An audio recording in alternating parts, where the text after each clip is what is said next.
Talk's cheap, right? Well, not if you're in the fight game, actually. In fact, it can take your upcoming bout from the supporting act to the people's main event. All you have to do is talk a little trash, am I right? Put yourself in the firing line. Granted, some of this is part of the psychology of getting under your opponent's skin, but most fighters don't do it. Why? Well, because if it backfires, you could become the laughingstock of the community, especially if you're trash talking to someone who's not even chatting it back. But in the years MMA's been around and fighters learned this lesson, don't bet on it, even if you're James Krause. I'm Bailey in from MMA On Point, and these are 10 fighters that talk big and lost big. Number 10, Colby vs Usman 1.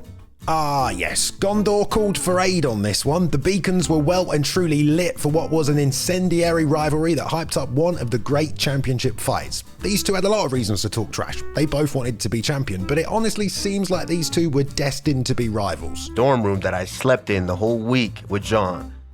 This was the same dorm room Colby Covington slept the following year when he went to school with John Jones. Yeah. Quick, someone play the X-Files theme. Once Colby chose Chaos though, all bets are off, and things really started brewing after they met each other in the airport for the first time. Ran into him one time at the airport coming back from a UFC fight.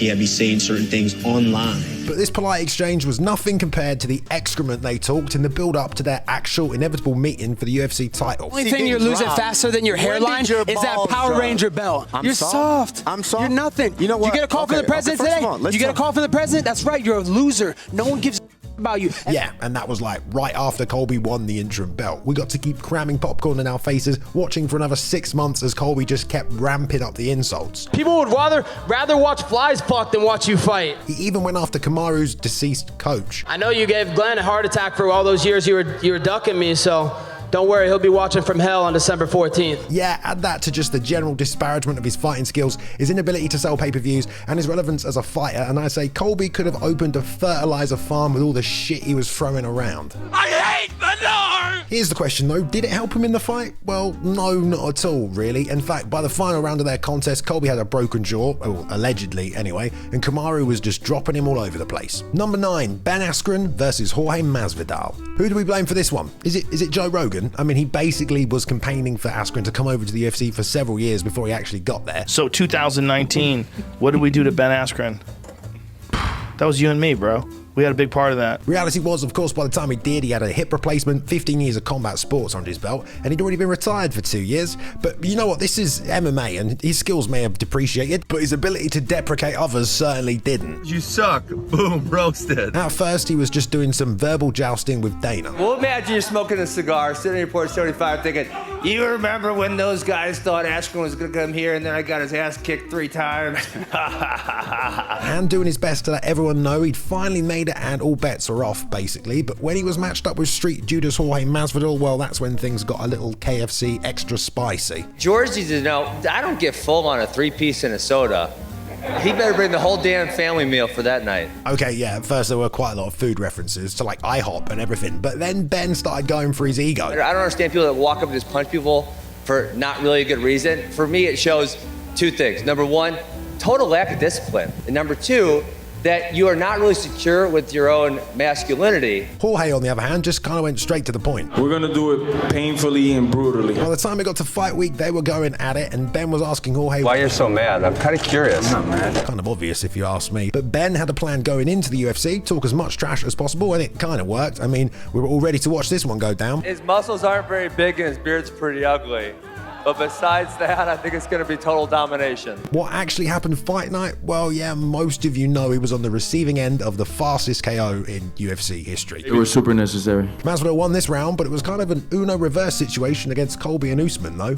Number 8, Tito versus Chuck. All right, bit of a legendary one here for all you old school washed fans out there. Jason, basically. Without a doubt, though, this was one of the greatest rivalries of all time. Tito was all like, we were friends, there was a pact, we were never gonna fight. And Chuck was all like, there was never any agreement, and this guy wants his mama. We were friends and we had a pact and we were never gonna fight. There was never any agreement not to fight. Tito also kind of alluded to the fact that Chuck had been given some easy matchups helped by Dana White, and that had made him look invincible, and he was gonna expose him. He's not invincible, he's never been invincible. He just had great matches that made him look good. But that's not what happened the first time. Tito failed to take him down, and just 30 seconds into round 2, well, Chuck put it on him, and it wasn't good for Tito. Tito bounced back though, and after he beat Vitor Belfort, he said he hoped Chuck beat Randy so he could kick his ass. I hope Chuck takes it, that way so I can kick Chuck's ass. Well, that upset the Iceman, and he came into the octagon, and they went right back at it. We can do it again, bro. Anytime you want, bro. You won't step in the ring with me again, you know that. Chuck vowed to knock him out again, and Tito dropped his classic, You go ahead, and you will be the last of the Mohicans. Psh, that wasn't true though, was it? I mean, like, you've got Dan Hardy, Mike Perry, shit, even Johnny Walker. Okay, we're getting sidetracked. Either way, come the rematch, they'd exchanged more words, but once again, Chuck finished him, this time in the 3rd round. Good thing they rematched 14 years later though, isn't it? Ready to knock this fool out. One more time. And hopefully you are doing that just to kind of make me think that you are that slow and you are that old. This old man's gonna knock you out. Okay. Well, that didn't happen. In fact, Tito definitely flipped the script in the 3rd fight. Number 7, Sean Strickland versus Alex and Izzy. I still don't know where I stand on Sean. I mean, I like his fight style, but it's pretty damn unique, and sometimes he's just straight up hilarious. For most Americans, you guys are fucking pussies. I don't know what happened to you guys. Maybe the plastic in the water, fucking... I don't know. I'm sure Joe Rogan knows why. Let's ask this fucking guy. He might know. But he's not the sort of person I'd let return to his old high school to give an inspiring lecture. By the time of the UFC 176 press conference, though, we knew one thing. Put a mic in that man's hand and it's pretty much guaranteed entertainment, or a lawsuit. It was Sean's first press conference, and he must have been feeling himself that day. This is my first press conference. You guys are a bunch of vicious bastards. Man, hear the way you guys talk. I want to go down there and punch all you fuckers in the face. The man just literally stands up when he starts talking, and he'd already been banging on about his opponent Alex on media day. I'll just come out and say it, man. I've been training hard, ready to knock this guy out, training with kickboxers, and I'm ready. Yeah, you might regret that one a bit later, Sean, but on stage, he didn't just go after his opponent, but the champ who was also sat up there with him. I mean, I would say me, but I mean, that man was the one that slept that man, so... Oh man, I made the champion mad with his fucking frosted tips and his gay little watch. Man that beats off the cartoons is gonna beat me. Okay, Sean, just gonna say it, mate. Might have been a slight chance you weren't focusing on the right guy. Either way, come fight night, after getting everyone super excited at the press conference, Alex landed his signature left hook and put him to bed just 2.5 minutes into the contest. Number 6, Conor McGregor versus, well, a lot of people actually. At one point in time, part of the narrative of Conor's rise, along with his left hand, was his ability to play mind games. He was getting inside his opponent's heads and making them make mistakes. Case in point, Jose Aldo. If this was a different time, I would invade his favela on horseback and kill anyone that was not fit to walk. But we are in a new time, so I'll whoop his ass in July. But what happened when he came up against some dudes whose minds were so unlocked they could probably escape Alcatraz? Your little gazelle friends are going to be staring through the cage, looking at you, getting your carcass getting eaten alive. You're playing touch butt with that dork in the park, the ponytail. And I'm the one who ain't got no training partner? I don't think so. You seem to have it all figured out when you're fighting midgets. You get my point. I mean, remember when he even insulted his math skills? They want you to give us a quick count to 10, both of you gentlemen, if you don't mind, just if you wouldn't mind counting to 10. Nate can only count to 5. Count to 5, Nate, will you, if you can? You can't. You up with that coffee. I ain't counting. How about and that? hurry up with that coffee. Okay, that one was a bit stupid, and things got more heated than that, but ultimately, Nate took it to him and stole tons of hype from the Irish superstar when he made him tap. Against Khabib, though, he took things to another level, blasting everything from his religion to his country. But trust me, his own countrymen, his own people that he's turned his back on, they want to see him gone too, and I am going to do it in the name of the Russian people. Happy birthday, Shine the Bus. I don't drink. Why don't you drink? I don't drink. Why don't you drink? I never drink. I'll tell you some buzz at parties. I never drink. You mad backwards cunt. You get the idea, but Khabib did what he said he was going to do and finished him. But what about the whole Poirier saga? Conor masterminded him in the first one, played the nice guy in the rematch, but by the third fight... You're only a little bitch. Your wife is your husband. Joe Lee's wife. Joe Lee's wife. Joe Lee's wife. Well, Conor didn't really have the chance to do that because, well, he kind of broke his leg, didn't he? Still, the trash talk that got him to the top certainly started to backfire. Honestly, when that shit didn't work against Mayweather, we should have known right there and then. Number 5, James Vick versus Justin Gaethje. I don't think anyone thought that coming into the UFC, Justin Gaethje would be an easy fight. And props to Michael Johnson for running that gauntlet in what was the 2017 fight of the year. But after Eddie Alvarez and Dustin Poirier surfed their way around the wave of unrelenting violence, I think James Vick genuinely thought he was going to do the same thing. To be fair, he was 13-1 at this point in his career, and the guy genuinely thought he was on his way to a title. In my mind, I'm a future world champion, and this is one of many main events for me. And after this, I got a couple people in mind. I'm gonna get on the mic and I'm gonna talk some shit and call some people out. And I guess there were a lot of big names on that stage. He had to stand out somehow, but man, he did not have to rile Justin up like that. You're welcome, James. Welcome to the big show. You get to fight the main event. You made it, buddy.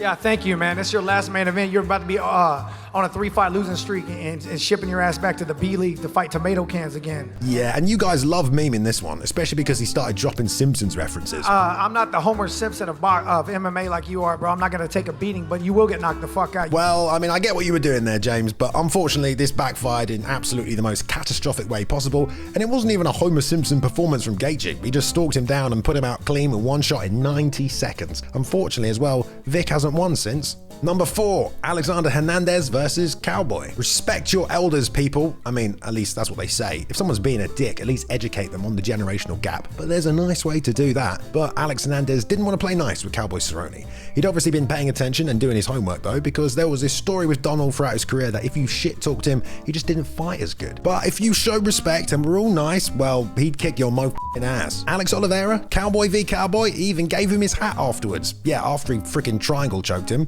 Whereas Nate Diaz, yeah, he smacked that thing off his head and put on one of the all-time great beatings. So Alex thought he had things figured out. This was also Cowboy's first fight at lightweight in 4 years since he lost that title shot against RDA. So he came out, pardon the pun, guns a-blazing. I just see myself facing an insecure little lad swinging on a saddle with a pop gun and a feather in his hat. I mean, Cowboy tried to keep things cool, but yeah, Alex was having none of it. We just stood in the back. You didn't have much to say, so...